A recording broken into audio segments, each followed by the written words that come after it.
Hola, bienvenidos a otro episodio de Speak Differently, el podcast de comunicación, crisis, reputación y sostenibilidad. Yo soy Lara Guerrero y tengo el enorme placer de contar con la presencia de un invitado muy especial para mí, un gran amigo que estimamos muchísimo, Juan Pumarol, experto en marketing, gestión de cultura empresarial y planificación. Yo creo que el único defecto que él tiene es que es liceísta, que eso es un hándicap que él tiene, aunque él no lo quiera reconocer. Y vamos a hablar hoy de liderazgo en tiempos de crisis. En este mundo tan convulsionado que estamos viviendo, ante tantos trastornos masivos que han dejado el 2020 y el 2021 y se han generado crisis e incertidumbre en casi todas las organizaciones y los gobiernos del mundo. Hola, Juan. Hola Lara, y gracias por la introducción y por la invitación. Y bueno, lo de liceísta Yo sabía. no lo podemos dejar No lo así ocultar. tan fácil, ¿no? Y nada, no somos perfectos. Yo sabía. No, definitivamente, yo creo que ese es tu mayor hándicap. A ver. Y liceísta apasionado y dedicado, que eso es lo peor. Juan, hablábamos de todo esto, de que el mundo tras la pandemia, ¿verdad? Nos sorprendió a todos, nos cambió la vida, nos cambió la forma de hacer negocios. Y sumado a eso, se decía que la gran crisis era en el 2020, luego llegó el 2021 y la gente decía, bueno, la gran crisis no va a ser de salud, aunque sí era de salud, pero viene la parte económica. Y entonces ahora en el 2022 nos amanecemos con que hay crisis en cadena de abastecimiento, materias primas, el petróleo, la guerra. O sea, uno dice, ¿hasta cuándo y qué tanto? ¿Y cómo los líderes deben accionar ante situaciones como esta que hemos vivido? O sea, ¿cuál debe ser esa respuesta a todo esto? Sí, la verdad es que como tú dices, la situación se ha hecho mucho más compleja de lo que se proyectó, porque si bien es cierto que ya se preveía que con la conclusión de la pandemia iban a venir una serie de efectos. El de logística y abastecimiento ya se estaba experimentando, sobre todo efectos para gestionar la post-pandemia. Y ya se veía el tema del abastecimiento en la medida en que las empresas comenzaban a nivel global a abrirse y los mercados también, pero sin duda que el componente bélico que se sumó, pues le ha dado un matiz aún más especial. Y digamos que el desafío ahora es la gestión en crisis, pero también la gestión en apertura, en redinamización o en la dinamización de los negocios. Y entonces, al menos los líderes están teniendo que gestionar un tema de salud, que como tú sabes ya es la salud, digamos que ya conocimos de la pandemia, pero también ahora hay la secuela de una salud mental que se comienza a convertir en uno de los elementos más importantes. Hay un tema de inflación que comienzan a vivir todos los países, y los países pequeños como el nuestro pues comienzan a ser impactados por inflaciones importantes en países de referencia que vienen de Estados Unidos y de Europa. La cadena de abastecimiento todavía más compleja. Los mercados abrieron, pero ahora también hay un tema de abastecimiento porque hay un conflicto bélico en una zona que suministra gran parte de los insumos que a nivel global consumimos. Hay un tema de situación de energía que también comienza a llamar la atención a propósito del suministro que viene de esas zonas que están en conflicto, y los países generadores de energía y que también tienen combustible que generan energía comienzan a gestionar de manera más cauta sus propios recursos, y muchos de ellos comienzan a no exportar. Ahora se habla inclusive de una crisis alimentaria por la no exportación, precisamente porque los bloques más importantes económicos comienzan a restringir sus abastecimientos y ya dicen, bueno, yo no voy a exportar si lo que se está dando es una crisis de suministro. Y otro elemento importante para hacer el cóctel todavía más incendiario es el tema de la seguridad, que es un resultante de todo ese desafío de salud mental, desempleo, inflación, incertidumbre. Entonces comienzan a ocurrir ya elementos de inseguridad en varios países que son referencias muy complejos, y que por eso gran parte de ellos se le atribuye a la salud mental. Entonces ese es un panorama de gestionar en tiempos de crisis, pero también gestionar en tiempos de reactivación y de dinamismo de las economías. Entonces, ¿qué se le está exigiendo a los líderes? Y esta es la parte, digamos, más desafiante. Pues algunos mencionan, entre ellos, el tema de claridad. Tiene que exhibir el liderazgo empresarial, político, comunitario, claridad en cuál es la dimensión de la crisis que tiene él, cuáles son los desafíos que tiene su organización, claridad en cuáles son los objetivos que se va a trazar, claridad en cuáles van a ser los roles, quiénes van a hacer qué cosa, claridad en cuáles van a ser los parámetros de medición, en qué tiempo vamos a medir qué cosas que decidimos que lo vamos a hacer. Y entonces también el tema del conocimiento se le hace cada vez más relevante a las empresas, a las organizaciones, a los gobiernos, tener la data a mano. Es decir, de dónde vienen los suministros. En el tema de las empresas, qué es lo que está demandando el consumidor, qué alternativa de insumos yo puedo sustituir porque un determinado suplidor no me está trayendo lo que nosotros esperamos. Y bueno, cuando uno dice todo eso, el reclamo fundamental, y yo leía un artículo de Price, de PricewaterhouseCoopers reciente, que decía, para una situación como esta, de manejo de crisis, es muy importante el punto de partida. Tenía que haber habido un plan, tiene que haber habido un plan, tiene que haber habido una preparación previa, porque sobre la base de que tú sales a buscar y a establecer claridad.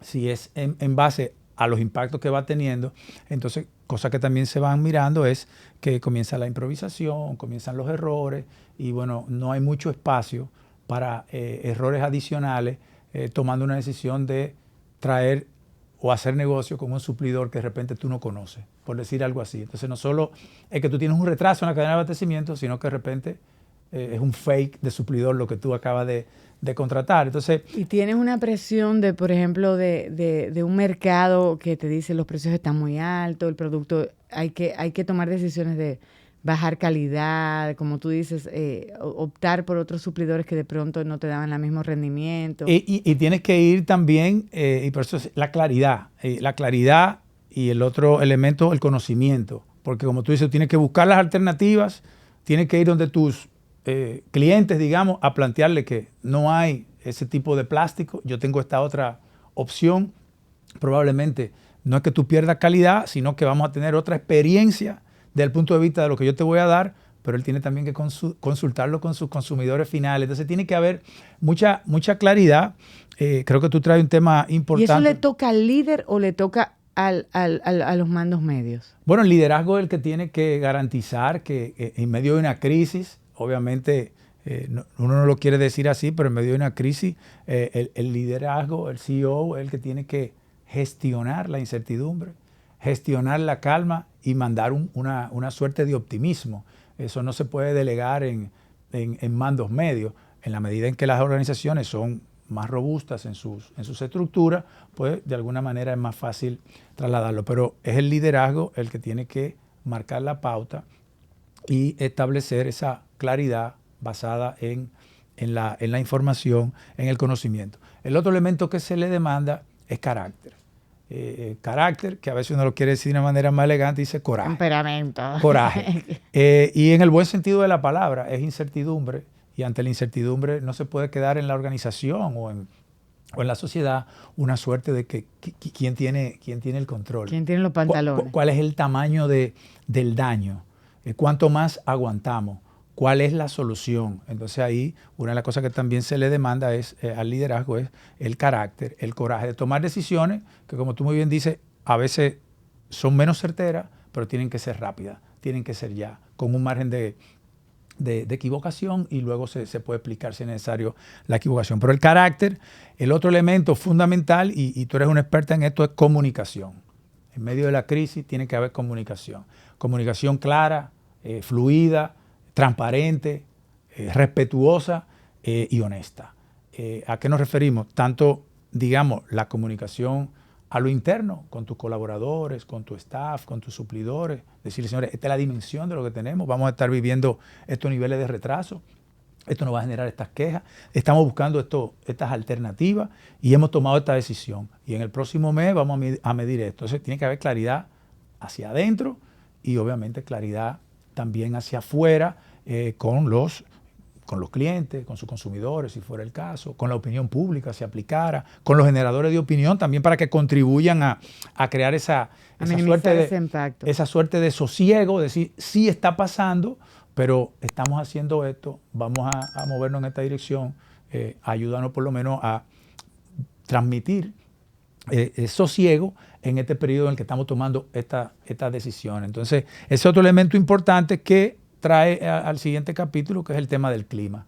Esa comunicación es la que va a provocar un mejor o peor clima con tus accionistas, con tus colaboradores, con tu staff o, en el caso externo, con tus clientes, con tus suplidores, con tu comunidad. Y eso puede aplicar, esa misma referencia y ese mismo accionar, puede aplicar a pequeñas y medianas empresas. Nuestro país está lleno de pequeñas y medianas empresas, o sea, miles.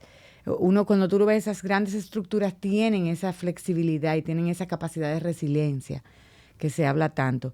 Pero ¿pueden las pequeñas también amoldarse a eso mismo? Mira, yo creo que sí, que tienen la posibilidad, quizá lo que no tienen es la preparación, la sistematización madura para sentarse a verlo de una manera tan académica, pero en el fondo, si uno mira la evolución, vamos a decir, en el mercado nuestro, de cómo la economía se ha activado, se ha reactivado con indicadores importantes, incluyendo el mismo tema del turismo, pero cuando recibimos toda esa gente tiene que haber una estructura operativa que le dé comida, que ocurra, y todo eso es una cadena de engranaje. Entonces, ha ido ocurriendo. Yo creo que habla bien del liderazgo de las pequeñas empresas también, que son más dependientes de un solo líder, de un solo dueño, de un núcleo familiar, y yo creo que sí, claramente aplicable. Las decisiones son más rápidas en esos casos, los líderes toman sus decisiones, pero ese movimiento lo están haciendo. Tú hablaste de algo muy importante, tú hablaste de cultura.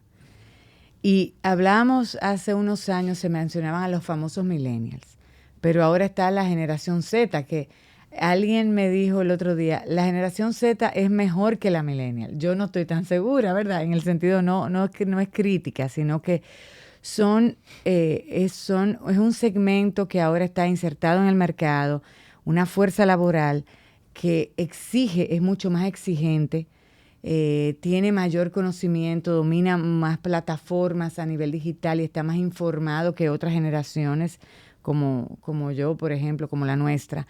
Y exige que los líderes ya no ven ese liderazgo aspiracional, sino exige que los líderes ejerciten otra manera de encauzar las organizaciones. Sí. Entonces, antes teníamos líderes que había una autoridad, como tú decías, y entonces uno le rendía respeto, había cierto tipo de miedo, ¿verdad? Porque eran liderazgos obsoletos y un poco opresores. ¿Cómo ahora, ante esta incertidumbre, pues, los líderes, tú hablabas de carácter, deben tenérsele un poquito de ese miedo? ¿Ese miedo es equivalente a respeto o no es igual? ¿O liderar ya bajo ese imperio autoritario que antes que veíamos, esos liderazgos autoritarios y opresivos, ya no es lo que estos tiempos demandan? Sí, yo decía lo del carácter y el coraje en medio de la crisis, porque la crisis implica que hay que tomar decisiones. Yo creo que al liderazgo siempre se le va a exigir la toma de decisiones y que asume el riesgo, y eso es en las empresas, en las comunidades, en el aspecto político. Tiene que haber un carácter y un coraje, y asumir y perder un poco de ese capital político que se dice, que eso aplica inclusive para los empresarios. No todo va a ser, el clima no va a estar siempre óptimo, hay que tomar decisiones, a veces hay que cerrar plantas, a veces hay que retirar productos, y eso, bueno, despedir personal. Eso te altera un poco. Entonces, a ese carácter y a ese coraje que yo me refería, no quiere decir eso, que sea el liderazgo necesariamente autoritario. Cada vez menos, el liderazgo, sobre todo para atraer, retener y hacer crecer talentos con el perfil que tú mencionas, de los millennials o la generación Z, va a estar inspirado en un liderazgo 100% jerárquico, autoritario. Eso ya cada vez menos en sociedades más avanzadas va generando admiración, ni atracción, ni aspiración a estar formando parte de esas organizaciones. Y eso uno lo va observando en las posiciones inclusive de alto nivel que las empresas internacionales van incorporando, a veces como una obligación por formar parte de un grupo de empresas en particular, que es el tema del Chief Culture Officer. Cuando se crea este jefe de cultura organizacional, que desde el punto de vista de organigrama tiene el mismo nivel que el de finanzas, el Chief Financial Officer, que el de marketing, que el de operaciones, ya le va diciendo a las organizaciones que hay una preocupación o una ocupación social por entender, gestionar mejor el tema de la cultura. Y entonces eso es porque a quienes vamos a incorporar en las empresas son personas con otros paradigmas. Entonces en ese sentido ya se exige un liderazgo más abierto, más diverso. Ya eso de que viene el jefe, abran el pasillo y todo el mundo en su sitio, ya eso claro, no se ve. O que el jefe trae ya la agenda y esa es la única agenda que va a haber. Hay ya organizaciones donde la agenda se tiene que compartir y probablemente un grupo de colaboradores puede objetar si esa es la agenda, si ese es el orden del día, y eso es lo que va marcando que verdaderamente tú estás frente a una organización, a un liderazgo más flexible. Yo te comentaba antes de iniciar que uno escucha a amigos que forman parte de esta, digamos, de esta nueva gestión de empresas a nivel internacional, y que algunos de ellos uno tiene la oportunidad de saber que han sido nombrados, digamos, jefes de cultura organizacional, y mencionan casos donde el desafío más grande ahora es precisamente los procesos de reclutamiento. Cuando ya los perfiles del punto de vista académico completan, digamos, las aspiraciones de la empresa y llegan a la ronda de entrevistas, hay un capítulo igual o más importante, que es el de entender si el candidato o la candidata se siente a tono con la cultura organizacional en la que va a formar parte. O sea, que el poder ya no es de la empresa. No es solo de contratación, hay una parte importante y ya es parte de la dinámica que se establece y que esperan los candidatos. Y te decía que a uno escucha con cierto asombro que los candidatos dicen, yo le agradezco a usted como Chief Culture Officer que me entreviste, pero yo quiero ir al dueño de esta organización. Usted es un plebeyo.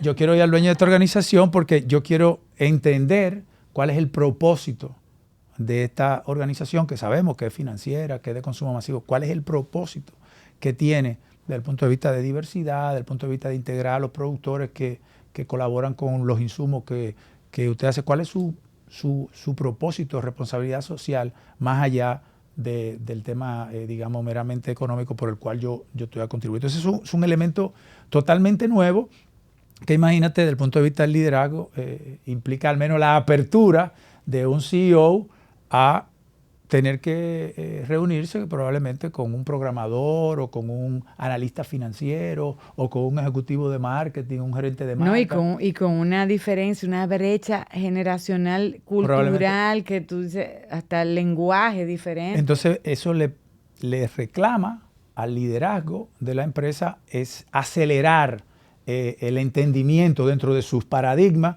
de cuáles son verdaderamente... Y sin prejuicio.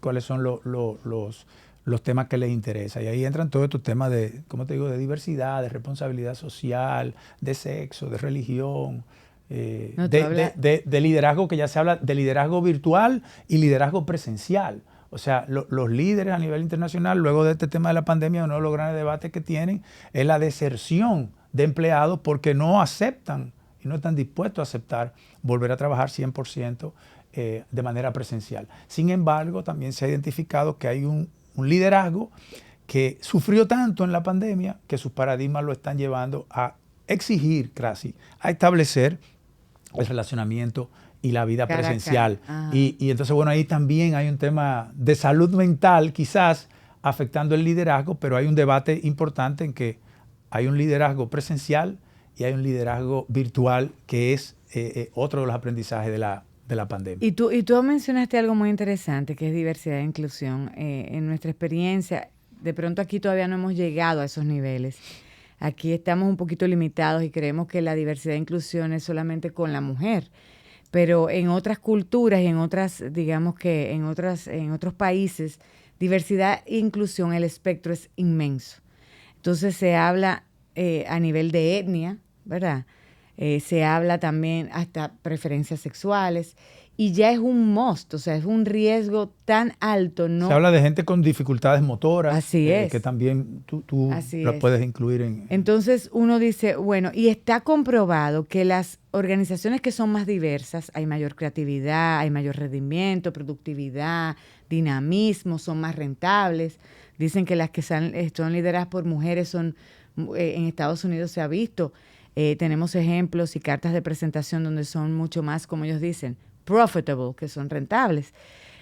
Pero en nuestro país y en Latinoamérica ese concepto de diversidad e inclusión ha sido ya más limitado y encapsulado en lo que es la mujer. Sin embargo, vemos muchas empresas dando esos pasos. Somos declarándose, autodeclarándose, somos diversos e inclusivos. ¿Tú crees que eso también, así mismo, cuando inició la sostenibilidad, esto puede ser ahora un tema de moda y romper esos paradigmas a nivel interno exige un liderazgo, así mismo, con carácter, con determinación, con una visión, con una decisión y que también tienen que asumirlo como tal, que es necesario? ¿O tú crees que todavía en Latinoamérica y tu experiencia aquí y a nivel regional es algo que está en pañales y es por concepto de moda, como ese greenwashing que tú quieres ponerte como la etiquetica de que te vean bien? Sí, yo creo, siendo honesto, que uno ha visto, por lo menos en nuestros países, las dos cosas.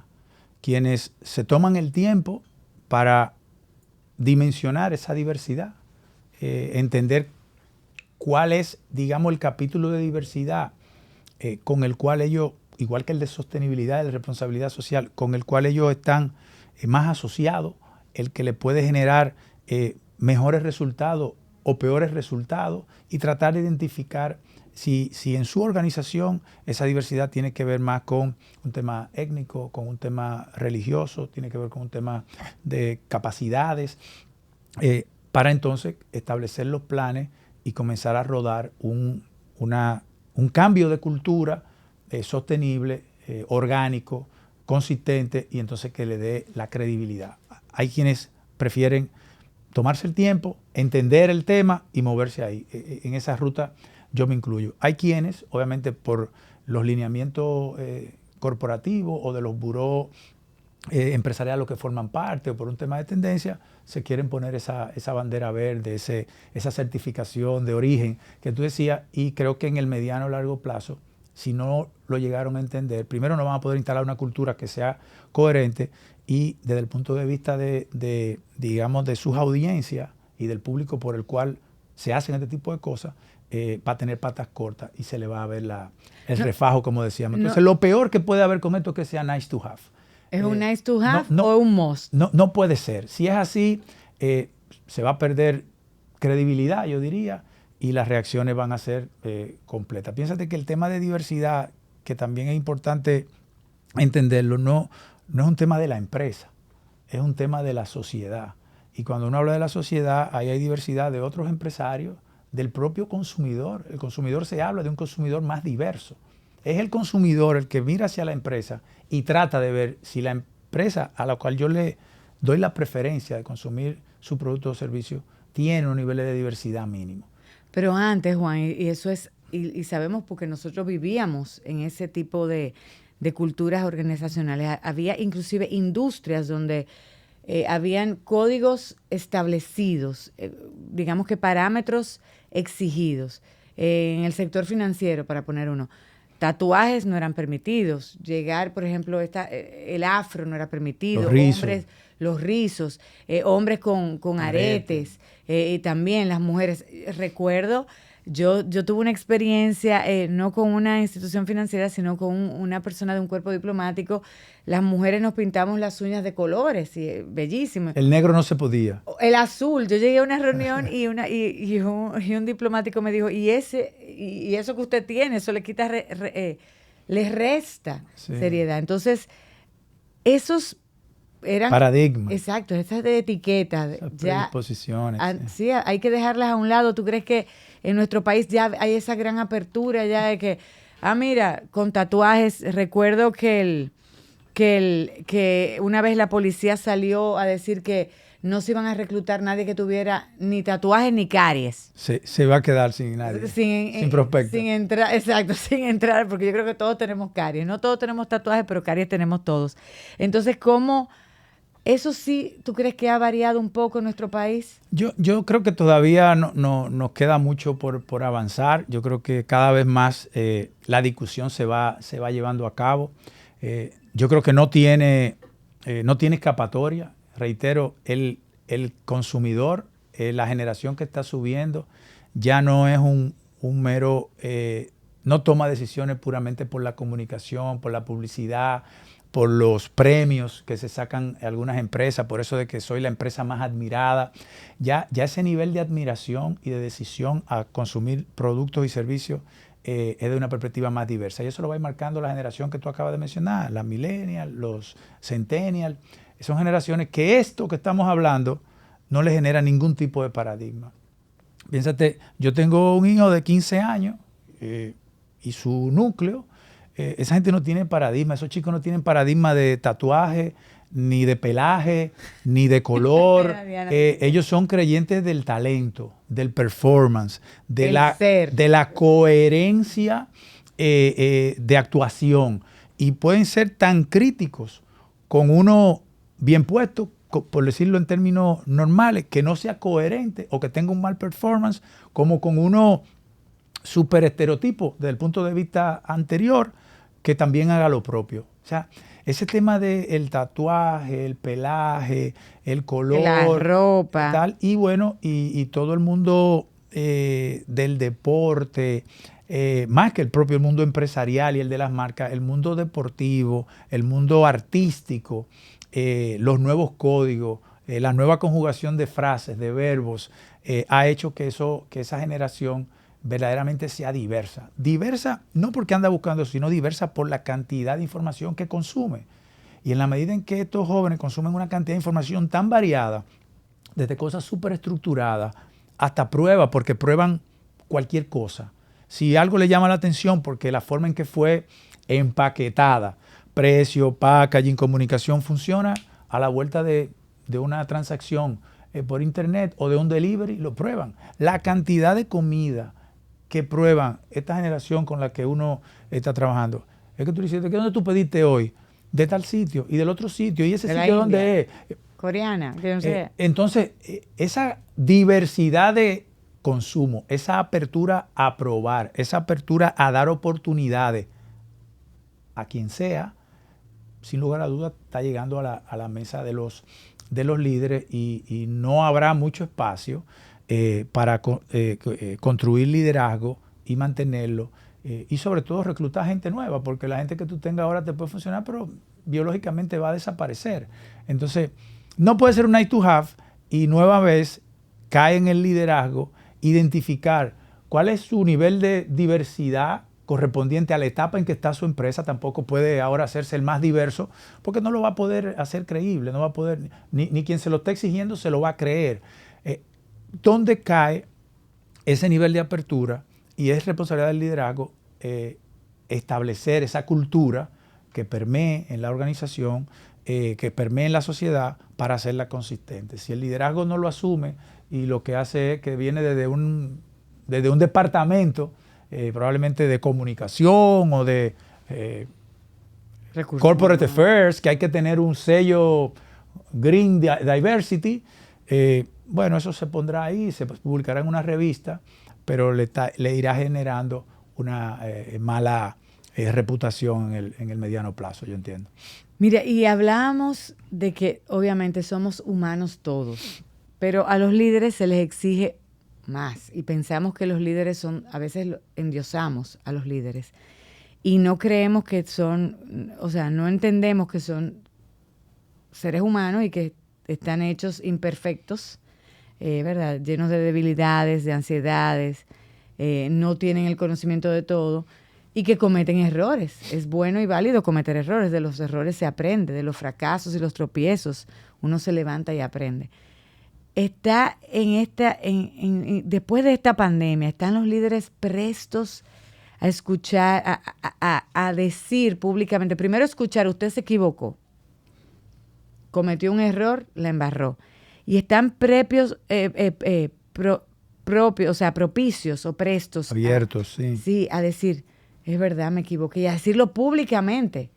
¿Qué riesgo tienen decir públicamente, por ejemplo, un líder político o un líder de una gran empresa, me equivoqué? Esto muestra una señal de debilidad, de falta de capacidad, falta de carácter, como tú decías, ¿o es lo correcto? Mira, yo pienso que a veces hay líderes que construyen una imagen y una reputación en base a su ultra fortaleza y ultra no penetrabilidad y ultra no equivocación.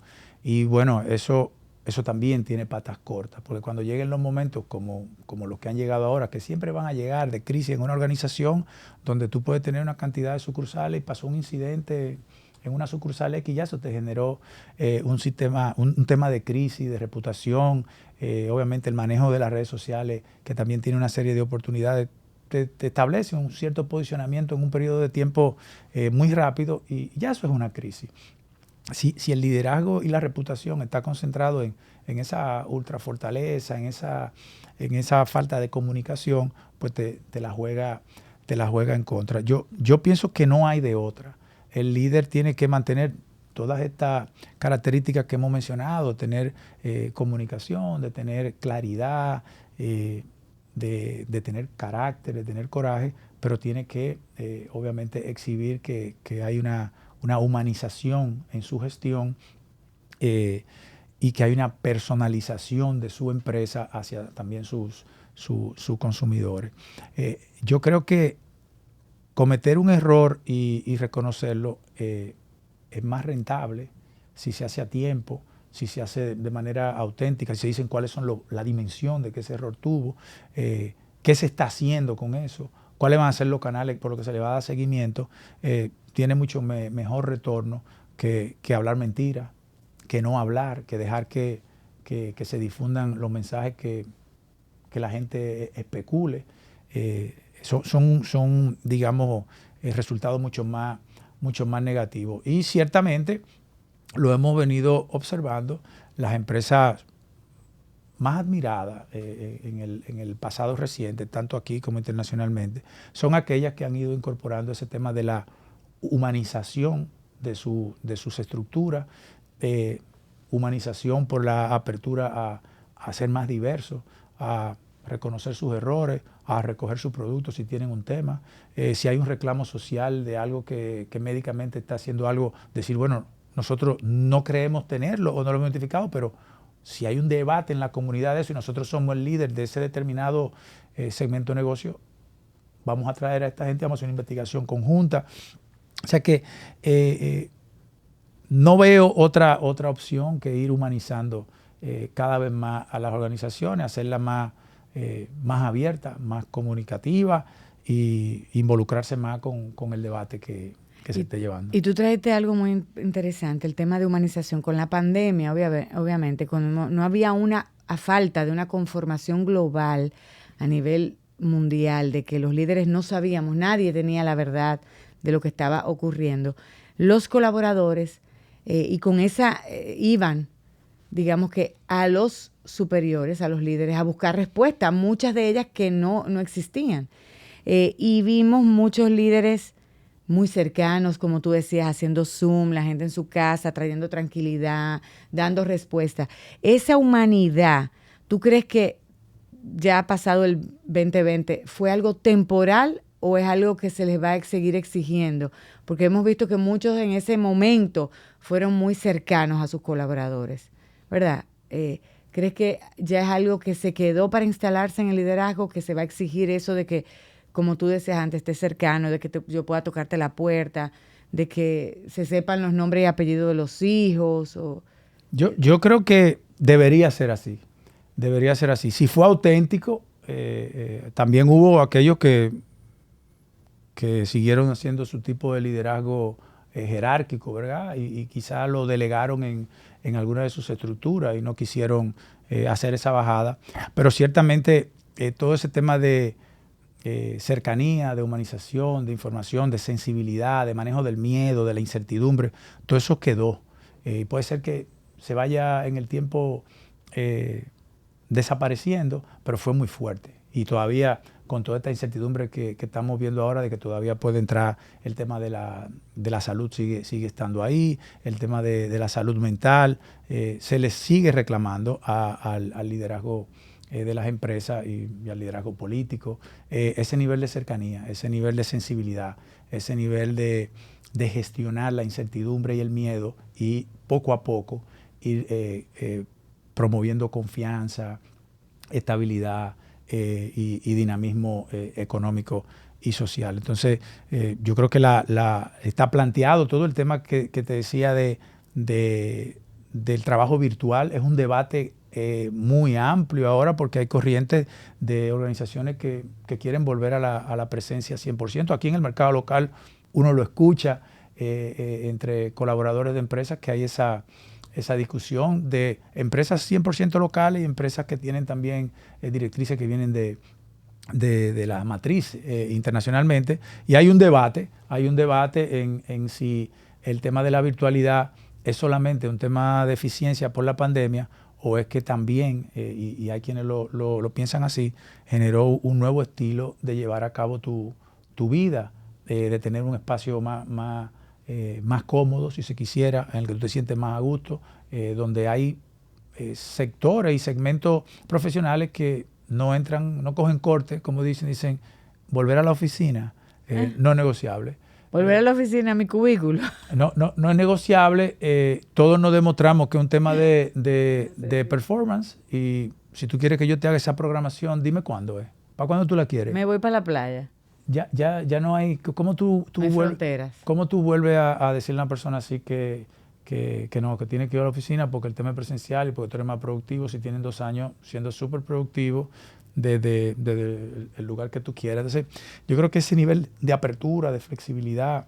Es que nos cambió el mundo, de verdad. Cambió, se chocaron. Pero radicalmente. Se chocaron muchos paradigmas que algunos estaban empezando a llevar porque se entendía que era una tendencia y se abrieron y otros como un miedo a la vida, como un miedo a perder la vida generalizado, marcó la forma en que muchos de nosotros vemos la vida, vemos el trabajo, vemos al jefe, vemos a la empresa. Entonces, todo eso que hemos hablado de diversidad, de responsabilidad, de flexibilidad, de carácter, de comunicación, todas esas cosas que eran parte, digamos, de un plan que uno lo iba llevando, están abiertos. Todo el mundo lo consumió, todo el mundo se hizo su propia idea, todo el mundo tiene sus preferencias y ahora hay que ordenar qué piensan los tuyos, los de adentro y los de afuera, para tú hacer ese plan, que es diferente a los tuyos, a los míos y a los de la otra empresa. Entonces, sin duda, estamos gestionando crisis y estamos gestionando digamos, reactivación económica. Nada fácil. Tú mencionaste un componente que para mí tú sabes que es mi área de donde mi oficio, que es la comunicación. Muchas veces en crisis, obviamente, hay digamos que un mandato de que tú sacas tu carta más fuerte o, como dicen vulgarmente, tu viga. Al final, tú no la expones en la primera... pulso. Exacto. Tú la primera coyuntura tú no la expones, tú la dejas al final cuando son cosas mucho más trascendentales. Entonces, para no agotarla, para no quemarla. Hemos visto, obviamente, se requiere mayor comunicación, hemos visto que los líderes han estado abocados a comunicar más, a hablar más. Ahora, ¿qué tú opinas de esa saturación de comunicación? Antes tú veías al jefe o al jefe político, al presidente, al líder, como tú dices, comunitario, tú lo veías en escasas situaciones y cuando hablaba era contundente. Exponer al liderazgo ahora, a hablar tanto, no, y lo cuestiono porque me lo he cuestionado también, lo pregunto, ¿eso no trae también, tiene sus bemoles porque tú estás quemando tu carta viga, como quien dice? ¿Crees que esa sobreexposición del líder de que, bueno, él está más humano, tú lo ves en los pasillos ya tomándose el café, está en la cafetería, o sea, habla, hace una reunión al mediodía, después en la noche, o sea, esa saturación también no te lo sobreexpone y te quema esa figura aspiracional que la gente ve como el líder que está allá, que solo habla en momentos que son necesarios? Sí, yo creo que tiene que haber, en el nuevo orden, tiene que haber mayor participación del máximo liderazgo. Probablemente con más frecuencias que la que teníamos antes. Yo creo que sí. Ahora, hay que dosificarlo. Hay que dosificarlo. Y ahí es donde hablábamos de si es un nice to have o es un plan o es una estrategia.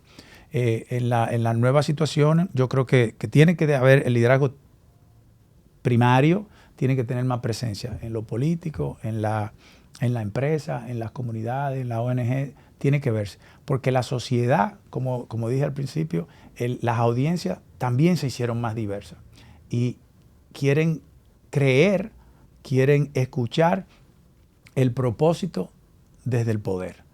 Yo quiero escuchar al que tiene el poder planteando el propósito para darle algún aval real. Entonces, eso cada vez más yo creo que va a provocar que la alta gerencia, el alto liderazgo político, empresarial, tiene que buscar sus espacios para hablar. Eso de estar aislado y dejarlo a las especulaciones o a la ansiedad, ya no va a dar tanto rédito como daba en el pasado.